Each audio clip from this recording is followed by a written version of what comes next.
All right, today we're diving into a story that's got investors all over the world talking, and that's the absolutely incredible, almost gravity-defying rally we're seeing in the Japanese stock market. So, let's get into it. What is really going on over there?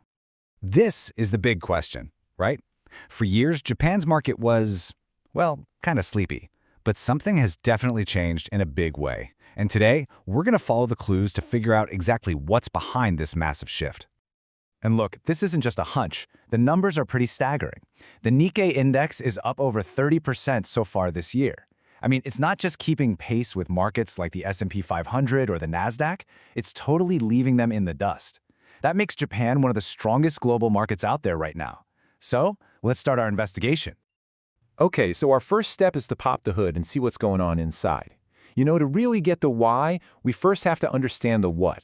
And by that I mean, what are investors actually buying that's pushing the whole market up so much? Yeah, this isn't one of those a rising tide lifts all boats situations. When you look at the market heat map, you can see this surge is really concentrated.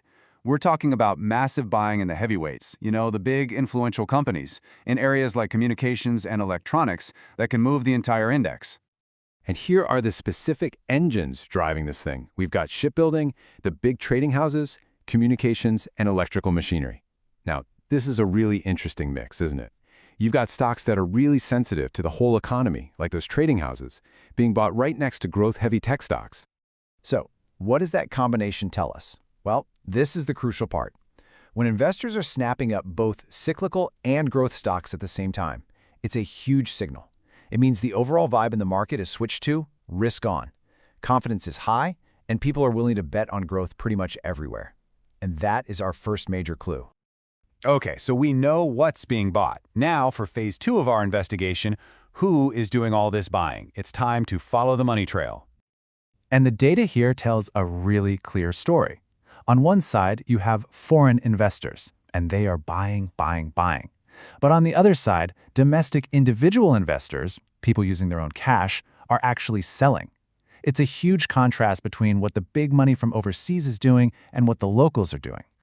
And honestly, this right here is the smoking gun. For years, big global funds were kind of light on Japan, but now that foreign capital is just flooding back into the market. This tidal wave of overseas money is the real fuel for this rally. So now we've got our what and our who. But to get the full picture, we need to understand the deeper context. The source for this analysis uses this really unique framework that helps us connect all the dots and see the forces at play much, much more clearly. It's called the four-layer analysis. So instead of just looking at one piece of the puzzle at a time, it looks at the market from 4 different angles: the market itself, government and central bank policy, international trade, and of course, geopolitics. It gives you a complete 360-degree view of what's happening. All right, let's use this framework to really decode the market. We're going to break it down layer by layer and see what the data is really telling us. First up is the market layer. This is where we measure the raw energy of the market. The technicals, investor sentiment, and volatility. This layer basically just confirms that first clue we found about that strong risk-on attitude. So, how does it score? It scores a 69. Now, on this scale, anything over 50 is positive, so a 69 is extremely strong. It really quantifies just how bullish the market momentum is right now. The charts look good, sentiment is high, and things are pretty calm. Okay, let's move to the next layer, which is policy. This one looks at financial conditions and, most importantly, what the central bank, the Bank of Japan, is up to. And this is where our story gets a little more interesting. The score here is only a 43. Now that's below the neutral 50-point mark, and it's pointing to a cautious or even tightening bias. So why is that? Well, because everyone is watching the Bank of Japan like a hawk, and there's this risk that they might raise interest rates, which could really put the brakes on the economy and this stock market rally. And this slide really highlights the central tension in the Japanese market right now. You've got this incredibly strong market momentum, scoring a 69, pushing things up. But then you've got this potential headwind from policy risk, scoring a cautious 43, trying to pull things down. The market is basically climbing a wall of worry. The other 2 layers help fill in the picture. The trade layer gets a favorable score of 57, mostly thanks to strong demand for semiconductors and a weaker yen, which helps Japanese exporters. The geopolitics layer is stable at 46. So for now, neither of these are causing any major problems. So when you blend all 4 of these layers together, we get a final overall score of 53.8.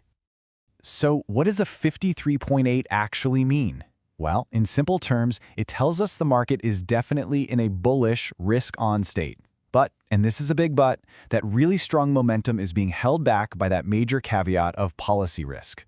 The bulls are in charge, for sure, but everybody's keeping one eye glued to the central bank. Which brings us to our final section. We've seen what's driving the rally, we know who's behind it, and we understand the forces at play underneath it all. So, what does this all mean for what happens next? I think the source material just sums it up perfectly with this fantastic metaphor. The market is strong, there's no doubt about that, but it's also flying at a very, very high altitude after this incredible run. And when you're that high up, you have to be extremely sensitive to any little change in the wind, especially those policy winds coming from the Bank of Japan. And that leaves us with this final question to think about. The view from up here? It's spectacular, but navigating these heights requires some serious skill and attention. Is that incredible view worth the risk? That's the question every single investor is asking themselves right now.